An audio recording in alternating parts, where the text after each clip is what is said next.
ये असेंबलियां जो हैं ये अपना टर्म जरूर पूरा करेंगी और जो गवर्नमेंट है इस वक्त पीएमएलएन की और अलाइज की वो जरूर कंटिन्यू करेगी। और जो बहुत सारे लोगों के ये ख्यालात हैं या तज्जिए हैं या जिन्होंने इस तरह की र्यूमर्स सर्कुलेट की हैं वो ऐसे ही रहेंगी और गवर्नमेंट अपना टेन्योर पूरा करेगी। बड़ा आपने मुस्कुराहट के साथ कहा है कि जो गवर्नमेंट है नून लीग की, फिर आपने पॉज लेके कहा है एलाइज। तो मुझे लग रहा है कि ये गवर्नमेंट नून लीग की है, पीपल्स पार्टी तो है ही नहीं इसमें, क्योंकि पीपल्स पार्टी ने काबीना का हिस्सा भी बनना जो है वो अभी तक उनको क्लियर नहीं किया। लेकिन पीपल्स पार्टी ये भी तो चाहती थी, हालांकि इलेक्शंस के बाद ये मालूम था कि गवर्नमेंट फॉर्मेशन कैसे हो रही है, पीटीआई के साथ जाना। उस मामले में कोई है आप लोगों का इरादा? देखिए बिल्कुल इरादा नहीं है। अच्छा। उस वक्त भी एक पॉलिटिकली तौर पर पाकिस्तान पीपल्स पार्टी हमेशा जमहूरियत की बात करती है, जमहूरियत की बालादस्ती और पार्लियामेंट किया इस्तेकाम चाहती है। तो जिस तरह का रिजल्ट आया था तो स्प्लिट था, इस वजह से ज्यादा नंबर अगर आजाद अराकीन के थे तो फिर उनको ऑफर की गई थी। लेकिन आपके इल्म में है कि पीटीआई का तो जो वतीरा रहा है उनका, उनके बानी का या उन सब का, वो ऐसा नहीं है।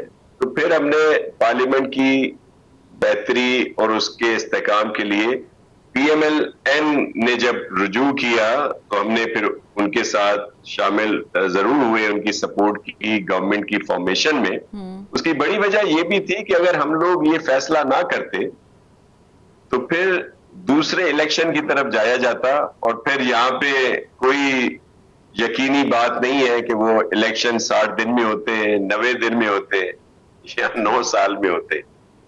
तो आपने निजाम को बचाया है या आपने पीएमएलएन की गवर्नमेंट को बचाया है? फिर नहीं, हमने निजाम को बचाया, पार्लियामेंट को बचाया। हालांकि पीएमएलएन की से इलेक्शन में आपने देखा कि पीडीएम की गवर्नमेंट में हम भी उनके एलाइज थे, लेकिन जैसे इलेक्शन अनाउंस हुए तो ये आके इन्होंने सिंध में खास तौर पर हमारे खिलाफ एक बहुत महाज बनाया जिसमें पीएमएलएन, एमक्यूएम, जीडीए, जेयूआईएफ और भी बहुत सारों को शामिल किया और हमें पूरा कोशिश की गई टफ टाइम देने की। अच्छा। तो हमें तो इनके साथ कोई ऐसा नहीं था सिलसिला, लेकिन पार्लियामेंट की तसलसल के लिए हमने ये कड़वा घूंट पिया। अभी आपने शाह साहब 9 साल का जिक्र किया है कि ये री इलेक्शंस की तरफ जाना पड़ता और फिर 9 साल, ये 9 साल का हवाला आपने क्यों दिया?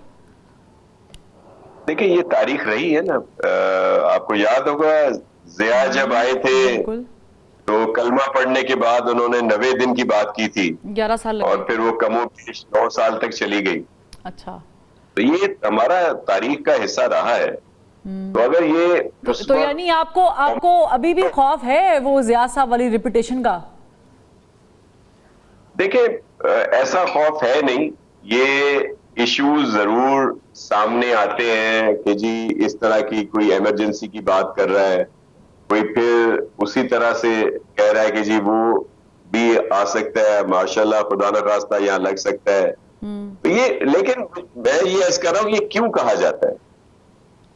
ये इस वजह से कहा जाता है बड़ी माजरत के साथ कि जब 9 मई यहाँ पे हो और उस पर किसी को सजा न मिले और फिर जो बड़े एहतराम के साथ अदालतों के जो फैसले आए, तो एक तसलसल है फैसलों का। पहले भी बहुत सारे फैसले आए, फिर लाहौर का आपको याद होगा कि जब लोगों ने वोट दिए थे तो आइन में तो लिखा है कि अगर कोई इनराफी करता है पार्टी डिसिप्लिन की तो उसको डी-सीट कर दिया जाए। कहीं नहीं लिखा कि आप उसका वोट भी काउंट नहीं करेंगे। और फिर जो हालिया फैसला आया जिसमें प्रे सुन्नी इत्तेहाद काउंसिल की थी और सीटें पीटीआई को दे दी गई। मतलब ये सारे ऐसे इश्यूज सामने आते हैं कि फिर ये उन लोगों को मौका मिलता है इस तरह की स्पेकुलेशंस का, अफवाहों का, कि जी इमरजेंसी लग जाएगी, जी मार्शल लग जाएगा। लेकिन हालांकि दे कोई are very solid about it कि दिसंबर के अंदर इमरान खान साहब बाहर भी होंगे, जिन लोगों का आप जिक्र कर रहे हैं, और वो वजीर आजम भी बनेंगे और फिर हुकूमत भी पीटीआई की होगी। देखिए, दिल बहलाने को ये ख्याल अच्छा है। ये वो टैक्टिस है, पॉलिटिकल टैक्टिस है, या जो भी कहें, जो लोगों को एक मैसेज कन्वे कर दिया जाए उनको कि जी बस ये ऐसा हो रहा है। मैं एक पॉलिटिकल वर्कर, मैं आपको एक सीधी सी बात बताता हूं। मौजूदा पीटीआई जिसने अजियत की सियासत को फरोग दिया, बदतमीजी की सियासत को फरोग दिया, दहशत गर्दी और इसको फरोग दिया, इसका कोई फ्यूचर नहीं है। अच्छा, पीटीआई का फ्यूचर सिर्फ इसमें है कि वो पीटीआई पी हो जाए, मतलब पाकिस्तान तहरीक इंसाफ पुरअमन। अच्छा, अगर ये चीजें हो और खान साहब अपनी तालीमात को चेंज करें और इस तरफ जाए, तो फिर तो इनका फ्यूचर है। फिर इस दिसंबर में तो नहीं, लेकिन 2029 के बाद कुछ नहीं कहा जा सकता कि जो भी इलेक्शन का रिजल्ट आए, लेकिन अभी कोई नियर फ्यूचर में इनका कोई ऐसा इम्कान नहीं है। ठीक है, चले, इनका तो इम्कान नहीं है। मैं आपको थोड़ा सा याद करा दूं कि हुकूमत बनाने से पहले, यानी जो फॉर्मेशन हुई है इस वक्त गवर्नमेंट की, इलेक्शन से पहले बिलावल भुट्टो जरदारी साहब ने भी कुछ कहा था। उन्होंने कहा था कि हमें ऑफ़र दी जा रही है कि 2.5 साल नून लीग को दे दी जाए, उनका वज़ीर आज़म हो, 2.5 साल हमारा वज़ीर आज़म हो। मैं ये ऑफ़र कबूल नहीं करता। ये ऑफ़र कहाँ से आई थी, किसने दी थी? जी मुझे इस बात का इल्म नहीं है। अच्छा, आपको बिल्कुल मालूम नहीं है कि पार्टी में डिस्कशन इस बारे में नहीं हुई कि नून लीग ने कहा हो कि भाई 2.5 साल हम निकाल लेते हैं, 2.5 साल आप निकाल लें? जी नहीं, मुझे इस बात का इल्म नहीं है, क्योंकि ये सीनियर पे हो सकता है कोई ऐसा डिस्कशन हो। मैं तो एक कारकुन हूं, मुझे इन चीजों का पता नहीं होता। अच्छा, लेकिन आप सीनियर वजीर हैं सर, सिंध आपका बड़ा सूबा है, आप वहाँ पर बैठे हुए हैं, पाकिस्तान पीपल्स पार्टी का हब है, और आप ये कह रहे हैं कि आपको मालूम नहीं है, तो मुझे हैरानगी है इस बात पे। लेकिन अगर आपको ऑफ़र कर दी जाए, क्योंकि अभी आपने काबीना का भी हिस्सा नहीं बने, अगर ऑफ़र आ जाए फिर? देखिए, उस पे ऑफर आएगी, उस पे सोचा जा सकता है, और हमारी सीईसी फिर उस पे फैसला करेगी कि उसमें क्या करना है, और इसमें कोई हर्ज नहीं है। सही। आपसे अगर मैं वन लाइनर जानना चाहूंगी शाह जी, कि मुझे बताएं कि आपके नज़दीक पीटीआई पर पाबंदी लगनी चाहिए या आर्टिकल 6 एक्सरसाइज होना चाहिए?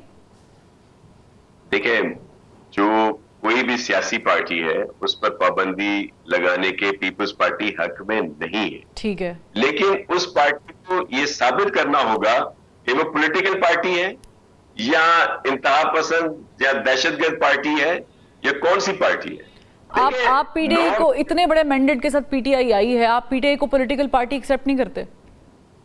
देखिए, मैं आपको एक अर्ज कर रहा हूं कि वो 9 मई को, जब तक ये 9 मई के वाक़े पे माफी नहीं मांगते, और ये से मुराद है इमरान खान? जी क्या कह रही है? ये से मुराद है इमरान खान? जी, खान साहब पीटीआई ये माफी नहीं मांगते कि भाई हमसे चले गलती हो गई, जो कुछ भी हुआ, तो उसके बाद अपना, जैसे मैंने कहा कि वो अपनी असल तालीमात। लेकिन सर वो माफी उन्होंने आपसे थोड़ी मांगनी है, वो तो माफी उन्होंने कहीं और मांगनी है। जी, हम अपने से कह भी नहीं रहा कि हम मुझसे माफी मांगे, हमसे मांगे जिन पर इन्होंने अटैक किया था। आज मैं सीएम केपी का बयान सुन रहा था कि जी हमें तो साजिश के तहत उसमें फंसाया जा रहा है, हम लोग नहीं है।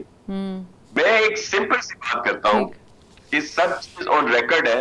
9 मई को जहां जहां एहतजाज हुआ, मुझे कोई ऐसी एक जगह दिखा दे जो अस्करी जगह ना हो। ठीक, आपको बहला फुसला के 2-4 जगहों पे लाया जा सकता था ना। बिल्कुल। ये क्या हुआ? ये तो जाहिर है कि बहैसियत कौम ही सबको कंडेम करना चाहिए, जो वाकया 9 मई का हुआ था। बहुत शुक्रिया